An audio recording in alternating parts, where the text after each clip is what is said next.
बेरोजगारी, पलायन और शिक्षा के बाद जो तीसरी सबसे बड़ी समस्या दिखी वो है किसानों की समस्या।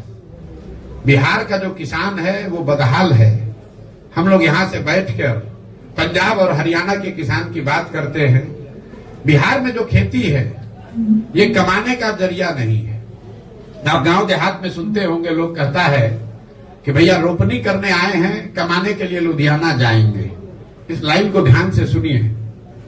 लोग क्या कहते हैं कि हम रोपनी करने आए हैं, कटिया करने आए हैं, लेकिन कमाने के लिए लुधियाना जाएंगे, कोयम्बटूर जाएंगे। क्यों?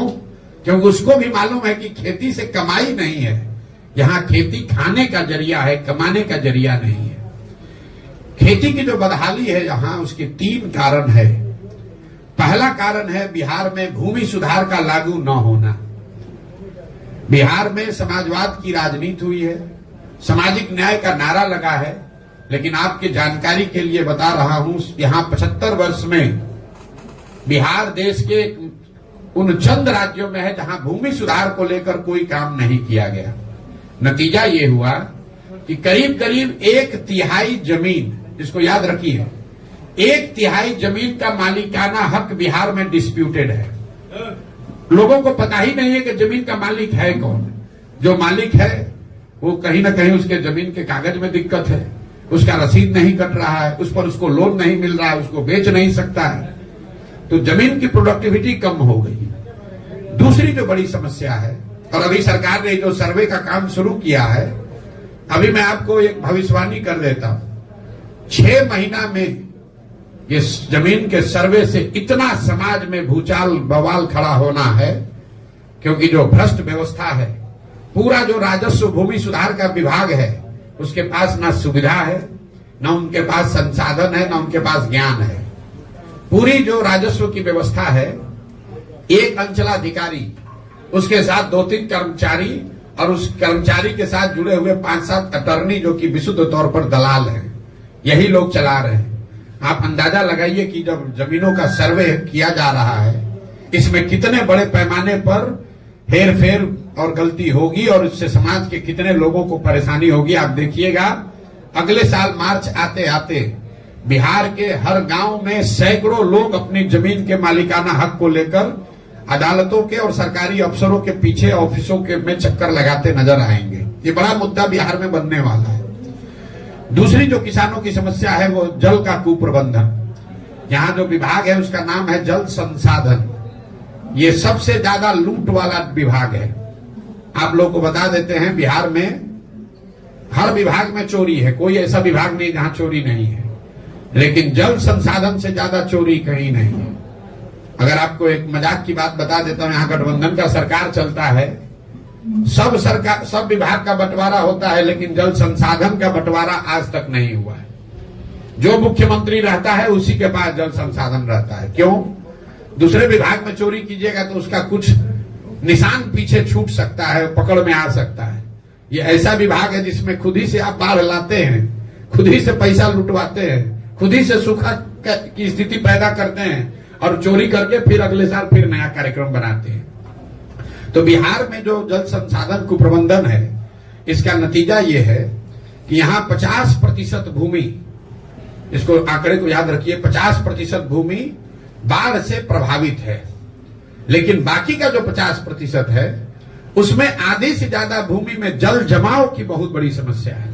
ये आपको शायद दक्षिण बिहार में इतना नहीं दिखेगी, लेकिन जैसे ही आप तराई के जिलों से नीचे आएंगे, जो तराई के जिले हैं नेपाल से लगते हुए, वहां पर जल जमाव की समस्या उतनी नहीं है। दोनों चंपारण, सीतामढ़ी, मधुबनी, सुपौल, अररिया में उतना जल जमाव की समस्या नहीं है। लेकिन जब आप गोपालगंज जाएंगे, सिवान जाएंगे, सारण जाएंगे, समस्तीपुर जाएंगे, खगड़िया जाइएगा, बेगूसराय जाइएगा, दरभंगा जाइएगा, यहाँ कोई ऐसा पंचायत नहीं है जहां 2-4-5 हजार एकड़ जमीन जल जमाव से नहीं प्रभावित है। एक बार पानी आ गया, वो पानी निकलता ही नहीं है। और तीसरी जो बड़ी बात है, जो दक्षिण बिहार के लिए भी ज्यादा जरूर समझने वाली बात है, बिहार एकमात्र ऐसा राज्य है जहां पिछले 10 साल में सिंचाई वाली भूमि की मात्रा 11% से कम हो गई। दूसरे राज्यों में सिंचाई की सुविधाओं का विस्तार हुआ। पिछले 10 वर्ष में बिहार में सिंचाई की जो व्यवस्था है वो नहरों के रखरखाव और नलकूप के रखरखाव के अभाव में 11% कम हो गया। आप गांव देहात में चलिएगा तो आप लोगों को दिखता होगा, लोग बताते हैं कि भैया इस सोन कैनाल का पानी पहले आता था, अब पानी नहीं पहुंचता है क्योंकि सिल्ट पड़ गया, रखरखाव नहीं हुआ। तो ये आंकड़ा याद रखिए, अगर आज से 10 वर्ष पहले 100 एकड़ जमीन को सिंचाई की सुविधा बिहार में थी तो वो घट के अभी 89 एकड़ ही रह गया है। लेकिन भूमि सुधार और जल कुप्रबंधन के बाद भी जो यहाँ पैदा हो रहा है, किसानों की जो सबसे बड़ी समस्या है कि जो अनाज यहाँ पर किसान पैदा कर रहा है वो उसको उचित दाम नहीं मिल रहा है। एक आर्थिक सर्वेक्षण बताता है कि बिहार में किसान जो पैदा कर रहे हैं उसका उचित दाम न मिलने की वजह से बिहार के किसानों को हर साल, इसको याद रखिए, प्रति वर्ष 15 से 20 हजार करोड़ रुपए का नुकसान हो रहा है। ये पूरा जो शाहबाद का एरिया है, ये धान का कटोरा लोग कहते हैं, यहाँ धान की खेती होती है। मैं आपको चुनौती दे रहा हूं, आप मुझे कोई किसान दिखाइए जिसने 2100 रुपया में, 2200 रुपया में अपना धान पिछले 2 वर्ष में बेचा हो। हर किसान यहाँ 1400, 1500, 1600 में ही अपना धान बेचा है। जो पैक्स की व्यवस्था है यहाँ, उसका आंकड़ा सुन लीजिए। हम लोग कहते हैं कि पंजाब में, हरियाणा में किसान बहुत धनी है।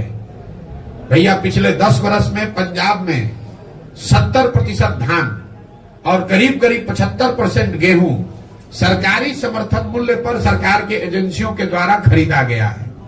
बिहार में पिछले 10 वर्ष में 13% धान, याद रखिए 13% धान और 1% गेहूं ही सरकारी एजेंसियों के द्वारा, पैक्स के द्वारा सरकारी समर्थन मूल्य पर खरीदा गया है।